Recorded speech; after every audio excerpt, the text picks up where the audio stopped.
বাজছে এখন 10টা 45। কেমন আছো সবাই? আশা করি তোমরা সবাই ভালো আছো, সুস্থ আছো। আমরাও ভালো আছি, সুস্থ আছি। সকাল থেকে আমি কোনো ভিডিও করিনি, এমনিই করিনি, কারণ গ্যালারিতে অনেক অনেক ভিডিও রয়েছে যেগুলো তোমাদের সঙ্গে এখনও শেয়ার করে উঠতে পারিনি। একটু রেডি হয়েছি, রাতে স্কিন কেয়ার করা হয়ে গেছে। আর এই যে শিনু, কি করছিলি তুই? এই গিফটটা হচ্ছে স্পেশাল গিফট। আর ভিডিওটা কেন করছি সেটাও তোমাদেরকে বলি। আজকে 12 বছর হলো আমার বিয়ে হয়েছে।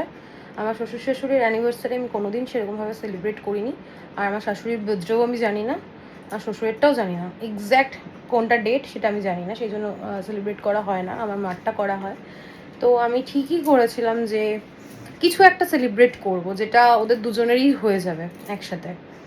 তো আমি ভাবলাম না, অ্যানিভার্সারি দিয়েই স্টার্ট করা যাক। অ্যানিভার্সারি আগে হতো, আমার শাশুড়ি আর কি করতো, রান্নাবান্না, গিফট দিতাম, খাওয়া দাওয়া হতো একসাথে, ব্যাস এরকমভাবে সারপ্রাইজ কোনো দিনই এত বছরে।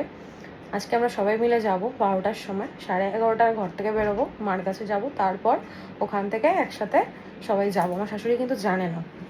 শাশুড়ি ফোন করেছিল কিছুক্ষণ আগে, এমনি কথা টথা নর্মাল বললাম ঠিক আছে রাখো, কালকে কথা বলবো। আর শাশুড়ি এবার বারবার করে বলছিল যে কালকে 1 মে এসো, সবাই মিলে খাওয়া দাওয়া করবো, মানে থাকার কথা বলছিল, যেহেতু কালকে শুক্রবার, শনি রবি ছুটি রয়েছে, ওই হিসেবে থাকার কথা বলছিল। অ্যানিভার্সারির জন্য নয়, আমাদের মনেও করায়নি একবারের জন্য, শুধু বলেছে 1 মে। হ্যাঁ, তো স্কুল ছুটি সেটাই মনে করা ছিল। আমি তো জানি আমার মাথায় রয়েছে কি করব না করব। তো গিফট কিনেছি, জানি না আমার শাশুড়ি পছন্দ হবে কি। আমার নিজস্ব টাকায় আমি গিফট কিনেছি। অতনুর থেকে আমি 1 পয়সাও নিইনি, কারণ আমি নিজে যবে থেকে রোজগার করছি তবে থেকে আমার শাশুড়িকে কোনো গিফট আমার দেওয়া হয়নি। আমার মাকে দেওয়া হয়ে গেছে, অতনুকে দিয়েছি, সিনটিকে দিয়েছি, বাট আমার শাশুড়িকে দেওয়া হয়নি। আর শাশুড়িকে দেওয়া মানে শ্বশুরকে দেওয়া একই ব্যাপার হলো। ঘরে যাওয়া মানে ওই ঘরে গেলেও আমারই থাকবে, আর আমার মাকে দিলেও আমারই থাকবে, সেই ঘুরে ফিরে একই জায়গায় আসবে। তো যাই হোক, গিফট নেওয়া হয়েছে, তোমাদের সঙ্গে শেয়ার করবো যখন দেবো। আমি জানি না ওরা কতটা খুশি হবে, বাট আমি ভীষণ খুশি। আর এইদিকে এই মেয়েটাও খুব খুশি, তাই না? শুধু ওয়েট করছে অতনু আসবে, দেন আমরা বেরোবো। চলো, পরে দেখা হচ্ছে। বাবু, আমার জুতোটা একটু বের করতো। একটা বেলার জন্য যাব, কতগুলো ব্যাগ হয়ে গেল। চলো এবার বেরোনো যাক, দেখি কতটা আনন্দ পায়। বাইকটা পুরো ভেজা, আর এখনো ঝিরিঝিরি বৃষ্টি পড়ছে। ভাগ্যিস আমি লম্বা পড়িনি। ভাগ্যিস, ভাগ্য, কত কিছু বলে ফেললো। কি ভালো লাগছে বোঝারটা, ঠান্ডা ঠান্ডা ঠান্ডা, কিন্তু ডগিদের কত কষ্ট হচ্ছে বলো তো।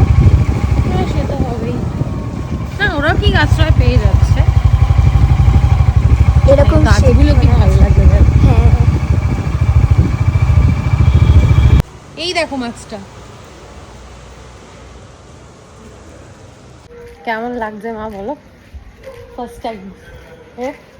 এর আগে কখনো এরকম করিনি তো। আর রূপাই আবার একটা কথাও বলেছে, যেটা পরে বলছি, ক্যামেরা অফ করে বললো, ক্যামেরা অন করে বলা যাবে না। রাস্তা পুরো শুনশান, রাস্তায় জল জমেছে, তারপর মাছও উঠে গেছে। এখানে আশেপাশে পুকুর আছে কিনা জানি না, মাকে তাই জিজ্ঞেস করলাম পুকুর আছে, মা বললো হ্যাঁ। 2টো মাছ দেখলাম, জানি না, ছোটো ছোটো মাছগুলো, সেরকম বড় নয়, বাট ওই মাছগুলো মানুষে খায়, ওই মাছ। হ্যাঁ, ইয়ে মাছ, ল্যাটা মাছ, শোল মাছের বাচ্চা। ও, চলো। এই বলো, আর খাবার করবে, খাবে তো খা।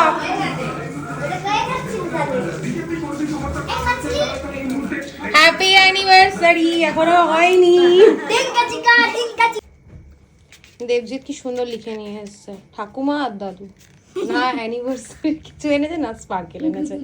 এই বাড়িতে এসে একটা ক্যান্ডেল জোগাড় করলাম, আর এইটা সুন্দর মতো লাভ আর বোটা সিনটি বানিয়ে নিয়ে এসছে গিফট। হ্যাঁ হ্যাঁ, তোকে দেখাচ্ছি। Both of you happy anniversary. Clap করো। এর কি সবাই হাত গুটি দাঁড়িয়েছে, মা ক্ল্যাপ করো। Happy anniversary. এইভাবে কে খাওয়ায়? হাত দিয়ে খাওয়া, বা হাত দিয়ে। আমি খাচ্ছি আমি খাওয়াবো, তুমি খাও। তোর মুখে একটু লাগবে কি না আর তুমি কেন মিশে যাবে ধরো কেকটাকে তুই তোকে প্লেটে দিস না? লাগবে না, আমি চকলেট খাবো। আচ্ছা তুই যা খাবি খা নে। আমি নিয়ে নিয়েছি already। যে যারটা ভাগে ঝোগে নিয়ে নি। রুবাই নে। আমার বাড়ির আবদার। এই মা বিছানায় পড়লো। তার চাদরটা তুলে ফেলবে, এই চাদরটা ই করে দেবে।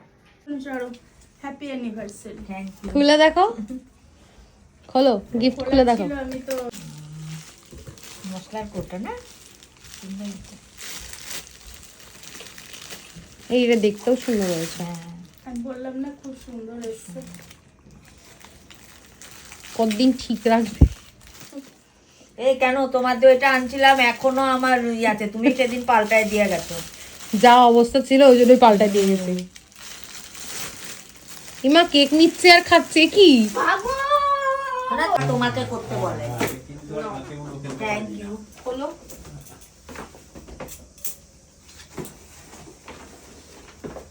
ওটা খেয়ে আবার ওর মধ্যে তোমার ইগুলো রেখে না তুই একটু করে দে ঠিক আছে ওই তখন রাইখা গেল, থাক নিয়ে নে। কেন এটা হচ্ছে আরেকটা গিফট।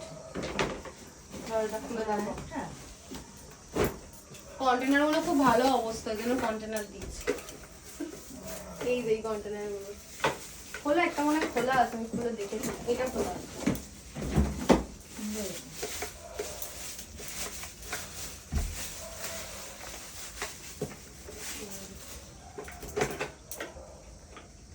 ও একটা আনতে হবে না? অনেকগুলো আছে, চারটে। মা ভালো লাগছে না দেখতে? আমি তো পছন্দ হয়েছে তোমার? না হলেও কিছু করার নেই, সোনার এখন অনেক দাম। না, আমাদের তো হাতের ছুরি ছোদ্দা নাই তো কিছু, এখন আর কিছু পড়লেই ভাল লাগে না। মা এসছে ছাদে এখন হাঁটতে, কিন্তু প্রচন্ড ঠান্ডা হাওয়া দিচ্ছে। চলো মা। এই বাড়িটা খুব ভালো লাগে দেখতে। কোনটা? অরেঞ্জ? লোকের বাড়ি দেখাবো না, থাক চলো চলো চলো চলো। ব্যাপার না, কিন্তু ওকে বললে পরে তখনই ওকে কি করতে থাকো। কটায় পেলে খাবার? পৌনে একটা বাজে, 12:30 বাজেনি। মিথ্যাবাদী, মিথ্যা কথা বলে সারাক্ষণ। হ্যাঁ 3টা দিন। যত আলো ছিল সব বাজে দিয়ে দিছো। না না 3টা দিন।